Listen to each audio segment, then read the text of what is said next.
Hey, what up everybody? This is Stevie Breach coming to you with the ongoing story of Kurt Angle returning to WWE.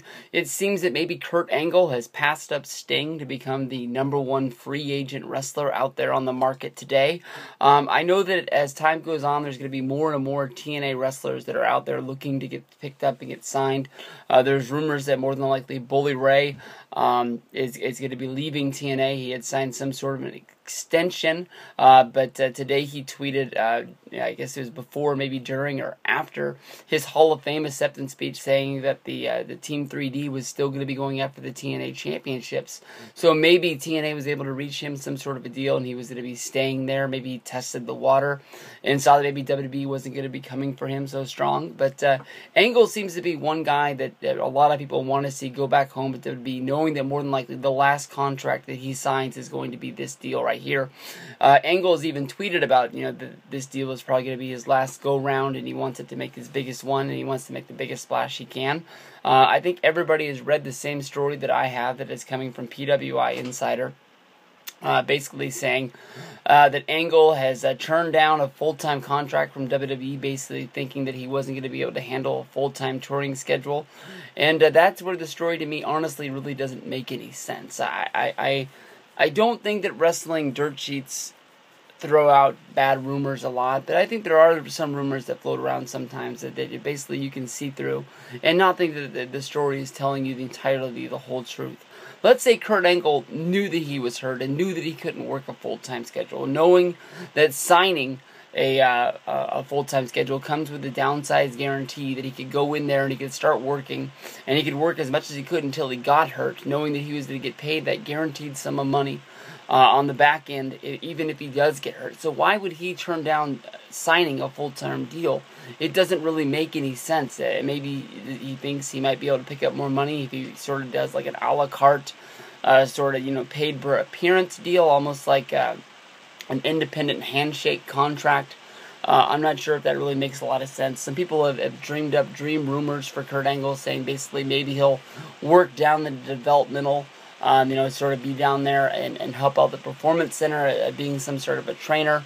I'm not sure that Kurt Angle really wants to pack up and move his whole family and revolve his whole life about having a full-time job. I think that he's made a lot of money in his career, and he's made a lot of ventures out there that basically, I think that when he walks away from wrestling, I think that he wouldn't mind doing the sporadic autograph appearance, or maybe even doing some sort of an indie show along the way. But I don't really see him revolving his whole life around wrestling. I think that, he's been wanting to get out of wrestling for a long time. I think that if he did anything, I think he would go into training, I guess you could say real Olympic-style wrestling, something like that. Kurt Angle coming back to WWE is a story that would sort of, come full circle with these guys. Back in 2006, Kurt Angle and WWE had a horrible, bad divorce when they separated. And WWE tried to save face, basically saying that they were releasing Kurt Angle to go home and get healthy. And then I guess about a month later, you watching the TNA pay-per-view, and there's Kurt Angle on TV saying it's damn true that he has signed and he has gone to TNA. It's hard to believe that when you think about Kurt Angle's career, he's been under a TNA contract longer than he ever spent under a WWE deal, but yet everybody wants Kurt Angle to come home. When Kurt Angle wrestles, he goes above and beyond and gives everybody exactly what they paid to see. I think that even if you watch those old TNA pay-per-views along the way, as the product was getting worse and worse, you can never really say anything about the Angle matches not delivering. I can remember when AJ Styles and Kurt Angle were a tag team, and they were the tag team champions. They were going up against Kaz and Daniels. That sort of feud ran for 2 months or so. That was some of the best tag team wrestling matches that I've seen in a long time, pay-per-view or television. And I really thought that was a real good time in Kurt Angle's career.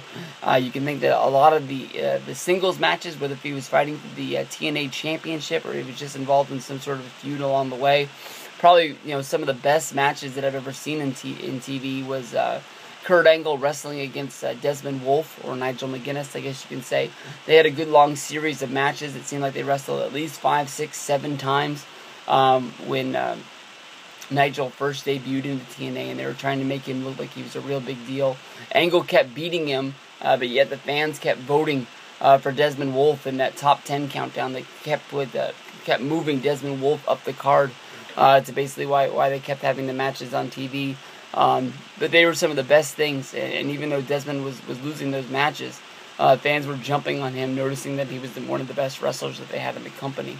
So I don't know. Kurt has said a few times on his Twitter that he's going to sign a 1-year deal with the company, and he's pushed this back, I believe, twice, saying that I'm going to make the decision next week. I'm going to tweet about the decision next week, and it hasn't come yet. I know a lot of people are sitting on their hands, just anxiously waiting for Kurt to say that he's signed with WWE. There's a little bit of people thinking now that Angle might sign with Global Force Wrestling and get behind Jeff Jarrett and see what he can do to help out that company. And there's some people like me who mostly think that Angle's probably just going to stay where he's at in TNA Wrestling. If you go over to his Twitter account, you'll notice basically that I'm guessing that more than likely a good number of the tweets on Kurt Angle's Twitter account are not made by him, but made by some member of TNA Impact Wrestling. Somebody there, maybe even Jeremy Borash. You can definitely tell as the show is going on, they probably asked to use Angle's Twitter and sort of make tweets seem like they're coming from his, fingertips on his phone. But you can tell definitely that, I don't really see Kurt Angle using the TNA graphics as putting up like the match cards that are coming up. As he tweets about a match, he has the picture of the actual match down there at the bottom, basically, saying Gail Kim against Havoc. Or he's tweeting up the matches as they went along during the Gold Rush Challenge, and it's a little weird that he's still a free agent, and it looked like basically Kurt Angle sat down and reviewed all of Impact as it was going on and congratulated everybody that they went along with. Angle's not a part of the Bound for Glory trip. He's not in Japan. He's not going to be a part of the show. I'm guessing that they more than likely shot things with him on it, even though his contract is over. He's still going to be with the company as the GM leadership role that's going to be on the show. So it would be really exciting if basically WWE got this deal done with Kurt Angle, made him the general manager of Monday Night Raw, and then basically in storyline, Kurt Angle would be the GM of Impact Wrestling and Monday Night Raw. That would be one of the best dreams of all time. Basically doing that. It's one of the things earlier this year when TNA shot angles with AJ Styles within wrestling matches on Impact leading up to the big match against Magnus. He could have signed a deal that put him in WWE, and they could have put him on TV, and he was wrestling on Monday Night Raw while he was also wrestling on Thursday Night Impact. So we'll see what's up. I think more than likely Angle's going to stay where he's at in TNA. That's just my guess, but I know a lot of people are really hoping for that WWE signature coming soon.